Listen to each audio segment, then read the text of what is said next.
An informative event is coming up very, very soon for aspiring authors looking to learn how to get their books published. The Secrets of Publishing panel is set to take place on Wednesday, September 17th from 6:30 to 8 p.m. at Schuler Books in West Bloomfield.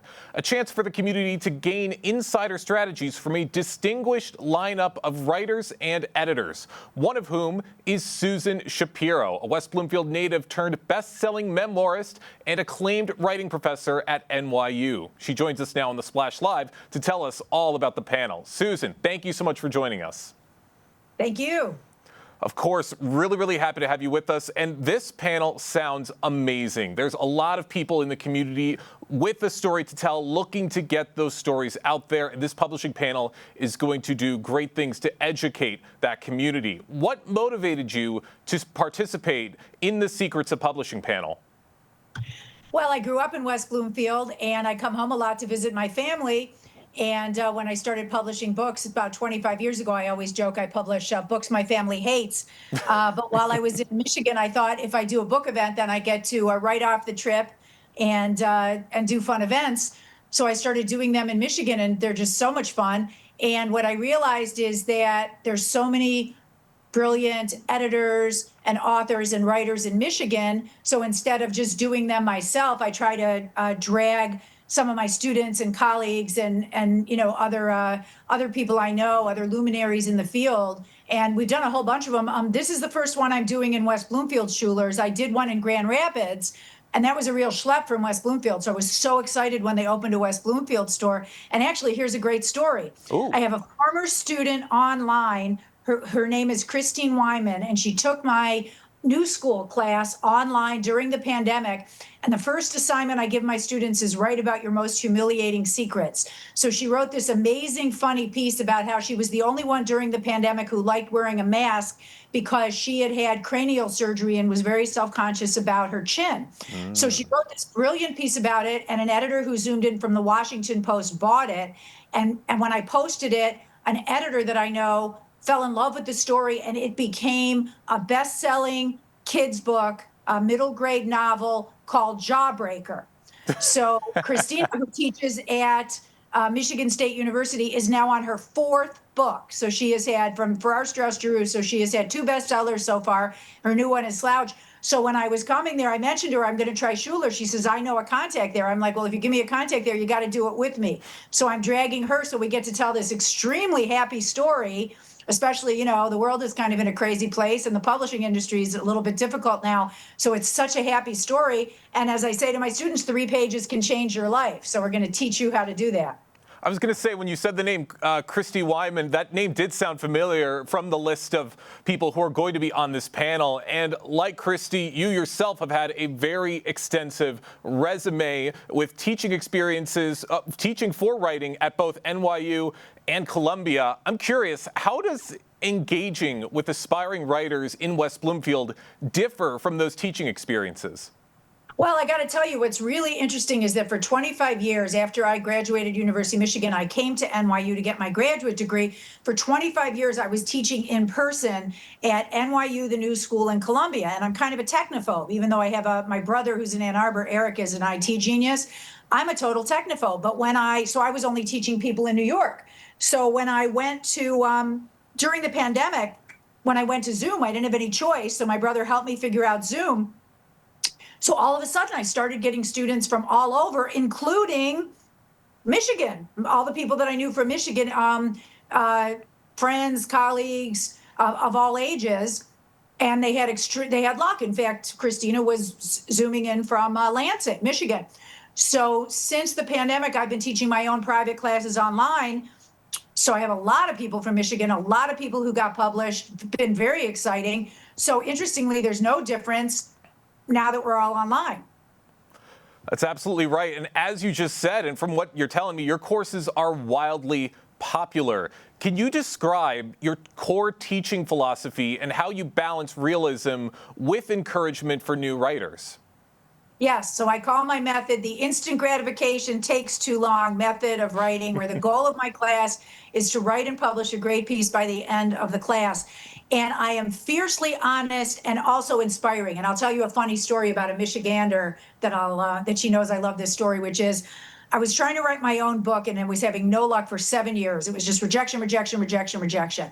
And everyone was saying to me, oh, it's so funny and it's so smart. It was about two women who switched lives. It was actually set partly in Michigan, and it was the story of my brother married a close friend of mine from Michigan, but nobody was buying it. So I showed it to Laura Berman, who was a Detroit news writer who was very, very honest. She was one of my mentors. And I said, Laura, everyone says this is great, but nobody's buying it. Tell me what's wrong with it. So Laura read it and she says, okay, number one, you have no imagination whatsoever. Stop writing fiction. She said, you're writing about an ambivalent relationship between two women. You write better about people that you love. And she said, number three, two sister-in-laws is the most boring subject in the world. Write about sex.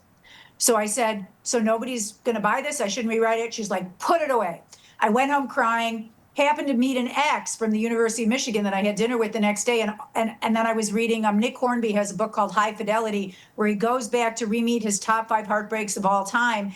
And I thought, well, the guy does it. He looks at the woman, he said, she's still hot. I'd still be with her, and it's over. I said, oh my God, when I meet my exes, I'm reading diary entries from 50 years of therapy sessions, and I'm finding the gun wrapper from the first date, and I'm looking through albums.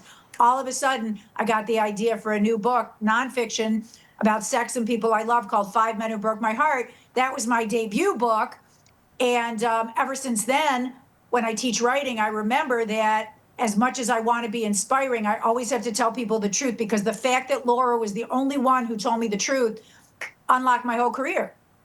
So I'm very, very honest. My students know I'm really, really honest and yet inspiring, because it's not, I don't say, no, that'll never get published. I'll say, what you're doing right now isn't working, but why don't you try this thing? That's right. That's exactly what a good teacher should do. Offer that little bit of realism. I love to hear it, Susan. Now, you grew up in West Bloomfield, and you're returning to speak at this local event. What does it mean to come full circle and share your expertise with your hometown community? Well, this one is especially exciting because I'm bringing with me so many brilliant people. So Laura Berman actually introduced me to Aaron Robertson, who has an award-winning book out called The Black Utopians, and he's from Detroit. So that's really cool. Frances Wang is, she also teaches, I think, at Michigan State University. She is a poet and a writing teacher, and she has a book called You Cannot Resist Me When My Hair Is in Braids. And Christine Wyman is coming in from Lansing, and there's a writer-editor named Joe Grimm, who's actually famous at Michigan State for helping people get published. And this time around, I co-authored a really important book called American Shield with a Latino police sergeant called Aquilina Ganell, who almost got killed during January 6th, and he's flying in from D.C. So this is unbelievably exciting that I get to come with not only, Michigan luminaries, but that I'm also bringing in my co-author, and that book was on CNN and ABC and NBC, and it was a USA Today bestseller, and he's never been in Michigan. So this is going to be a very exciting event. And by the way, we're not only going to help people with books. If anybody has short pieces, so if anybody wants to do a piece for the Detroit News or the Free Press, or wants to break in the New York Times or the Wall Street Journal or the Washington Post, we're going to address how to get started. And as I said, with Christine, the favorite line that I ever said to her was, 3 pages can change your life. And she's like a testimony to that, because she's really on her 4th book and 2 are big bestsellers already.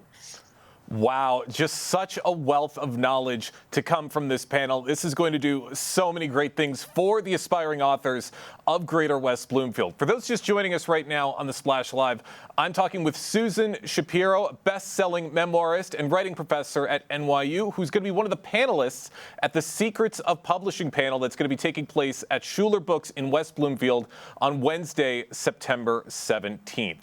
Now, Susan, Michigan readers and writers have many different unique voices and stories. What advice or encouragement are you most eager to share with writers from West Bloomfield and the broader Detroit area? Well, it's very funny you say that, because my bio reads, Susan Shapiro is the author of many books her family hates.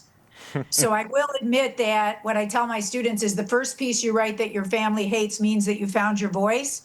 And I also say, write about your obsessions. So on the other hand, I've helped people publish cookbooks, and I've helped people publish biographies. So sometimes people tell me what their goal is. And if their goal is to not upset anybody in their family while getting published, we could work with that. But yeah, really, 3 pages can change your life, and go for it. I mean, I can't tell you how many people in other fields, like I had a doctor from West Bloomfield. He was an 80-year-old gynecologist who took my class online, and he published the first piece he'd ever published, and it was a hilarious piece, and was write about your most humiliating secret. And it ran in the Washington Post also, and the piece was, can you do gynecology virtually? And he had all these hilarious stories about trying to maintain his practice and help his patients during the pandemic, and that was fantastic. And I bet that'll lead to a book. So yeah, so I always say to people, write about your most humiliating secret, and 3 pages can change your life. But but for people that are more shy or polite, there's also, you could write fiction. Rabbi Jen Kaluzny took my class from Temple Israel. I do great events, book events at Temple Israel, and she's working on a novel. So sometimes if you don't want to offend anybody, like I said, you could do cookbooks, you could do profiles. Aaron's book is history, the Black Utopians. There was a brilliant book by someone who also went to Roper recently called The Containment by Michelle Adams, and that was a brilliant book that was about racial tensions in education in Detroit in the 70s. And she actually just, again, third person, so you don't have to write about yourself if you don't want to. There's all kinds of ways to break in. In fact, a lot of my students do, investigative pieces or profiles or book reviews. So anybody who wants to come to the event, if you have any questions, we have Francis K.